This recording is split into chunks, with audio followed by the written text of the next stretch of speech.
All right, thank you for everyone. Thank you for being here. If you're nervous because a pastor is now bringing up the rear, I will stay within my parameters.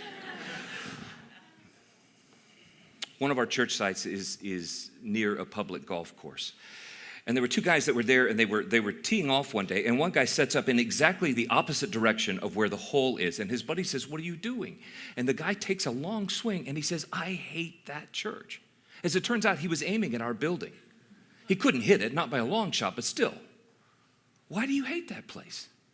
And this wrong-way golfer explains to this man, who turns out to be a friend of mine, how some of the people from his church were now attending our church, The Crossing. Now, please understand what I'm saying here. This is not a story about how poor little old us are the object of somebody else's nastiness. Because the truth is, I'm embarrassed to admit how many times I've been on the giving end of nastiness. No, the point is this. That golfer wasn't golfing. He was playing a game that we can no longer afford to play, and yet we do. In the mathematical world of game theory, there is a concept. It's called zero-sum game. This is a game, a situation, an economy where the game always ends in zero. If there's a plus one, there has to be a minus one because the game always ends in zero. It's a closed system wherein each player gains what the other player loses. Now, when we approach the kind of work that, say, churches or schools or organizations, nonprofits, corporations, neighborhoods can do together, if we approach this in a zero-sum mentality, this is what our language starts to sound like. If that church grows, mine won't. If that organization gets funded, mine will dry up. If those guys get the headlines, we'll be forgotten. If you win, I lose. Now wrap it all up with a little good old-fashioned pride, and it almost sounds Darwinian. This good thing that could happen in our communities now just becomes the survival of the fittest or the wealthiest or the most connected or the coolest, or you get the idea. It can't be right, can it? You see, I think in St. Louis, let's just talk about home. I think most of us long for something deeper that transcends all of these challenges that we are facing. We want an answer that won't even fit on the paper. That seems right.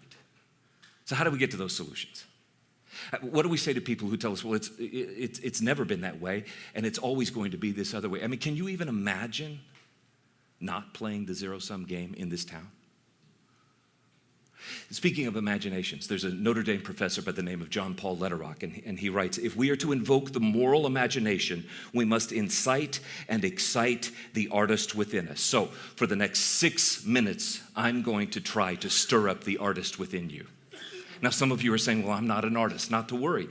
I'm going to try to inspire you to possibilities, the what-ifs, as it were, by telling you about a work of art, actually a masterpiece. But first, a question. How many bodies do you have? Now, I know it's late, but that's not a trick question. Everybody collectively, how many bodies do you have? One. Okay. How many parts does it have? Now, wait, I'll help you with that because that gets a little trickier. In fact, forgive me for the technical language here, but the answer is many. How many parts does your body have? Many. And on a good day, those many parts are all working together as one, which means they are most assuredly not playing the zero-sum game. In his book, Your Faithful Brain, Dr. Len Matheson tells us that the adult brain has about 100 billion neurons, each with between 1,000 and 30,000 different potential connections. If we just took the minimum potential, we would get to 100 trillion connections inside your brain. If we began to talk about the potential patterns and combinations of patterns, we get to numbers that we really can't even imagine, which is why Dr. Matheson invented his own word, a godzillion. You see, it is the unthinkable, beyond your wildest imagination number of neural combinations in the human brain, which, by the way, explains why it works so fast. Because researchers tell you that your brain performs 38,000 trillion operations per second every second. Do you know how big a number that is? If you could tap your finger 10 times every second, do you know how long it would take you to get to that number? Over 120 million years, which, if you're still with me through all the math, means that 38,000 trillion is a really big number. But the simple point here is this. Your brain was created to handle that many operations per second, every second, coordinating your life, helping your lungs to breathe, your heart to beat. All of these mysterious and invisible systems working together in a magnificent symphony of life. Tasting, touching, remembering, laughing, crying, grieving, dreaming, imagining. All orchestrated by this brain that has a godzillion different potential neural connections at its disposal. Now, for most of us, when we see that kind of beautifully impossible coordination, we're left in a state of awe, or as my friends will sometimes say from England, gobsmacked. So I want you to hear now an ancient king. His name is David. I want you to hear his poetry describe his gobsmackedness, even beyond his scientific understanding. He writes, "You knit me together in my mother's womb. I praise you, O God, because I am fearfully and wonderfully made."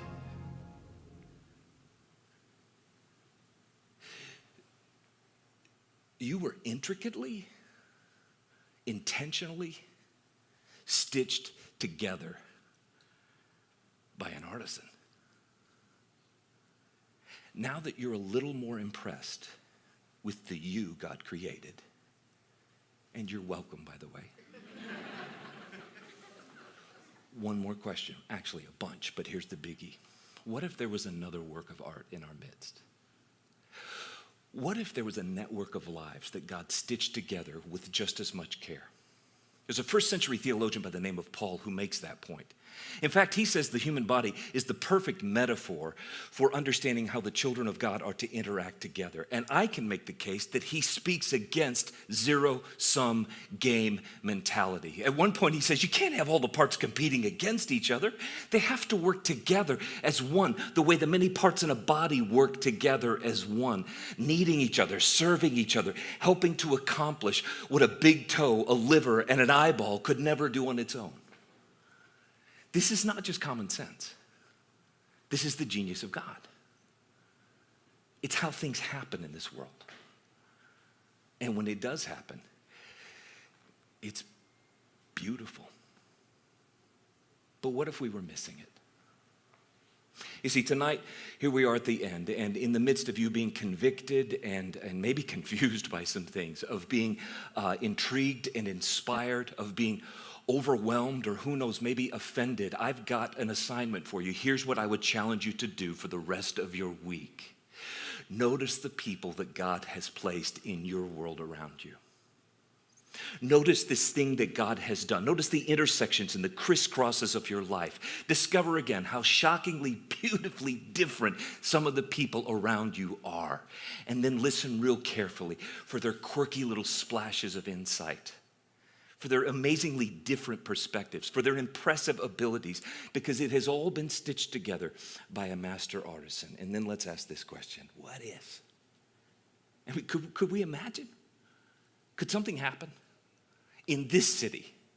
Could it happen? What if we really did, as Prop just told us a minute ago, what if we treated each other as allies, not competitors? What if we did look at each other and see opportunities instead of threats? What if, honestly, I just shared one more drop of grace in that conversation with somebody with whom I disagree? What if I listened to just one more sentence before I interrupted? What if I dropped one less caustic critique on the way out tonight? What if I hung on to that situation just a little bit longer, even though it's a really tough thing? What if I endured? What if people like neighbors and corporations and nonprofits and churches and schools, what if in this city, what if we actually did something together? And what if it started with the people in this room?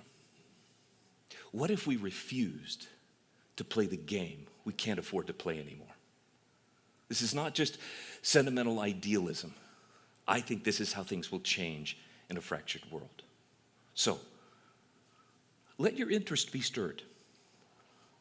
Allow your imagination to get kind of all wound up. Even let yourself get a little gobsmacked. Because this idea of the many working together as one is worthy of a little gobsmackedness. It is, after all, the genius of God. And then, do something. For God's sake, for your sake, for the city's sake, for your kids and your grandkids that you may not even know yet, for their sake. Let's play a different game. Thank you.